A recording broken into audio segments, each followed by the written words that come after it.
Il ne se passe pas une semaine sans qu'on me pose ces 3 questions. Question numéro 1, Arnor, j'ai acheté ma résidence principale, est-ce que c'est un bon investissement? Alors non, votre résidence principale, c'est pas un investissement, c'est ce que j'appelle plutôt un passif. Donc c'est quelque chose qui vous appauvrit. Pourquoi? Parce que vous êtes en train de rembourser un crédit, mais vous ne gagnez pas d'argent. La deuxième question qu'on me pose chaque semaine, c'est Arnor, comment trouver un bien rentable? Et la meilleure réponse que je peux vous donner, c'est arrêtez de chercher sur Imaweb et de passer vos soirées et vos week-ends.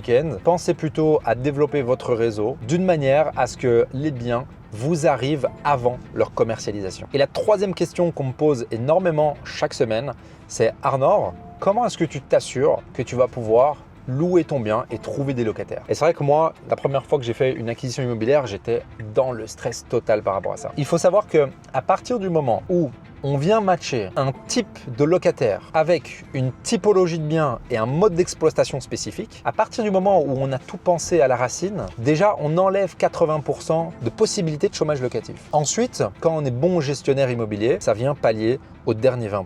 Donc en soi, j'ai envie de dire, si vous êtes bon investisseur, il n'y a pas de raison d'avoir peur que votre bien ne soit pas loué. D'ailleurs, si tu veux bientôt investir ou si tu veux te lancer dans un prochain investissement, commente le mot IMO en dessous de cette publication et je t'enverrai une ressource complètement gratuite qui va te permettre de comprendre comment générer tes premiers 10 000 € de revenus dans les prochaines années.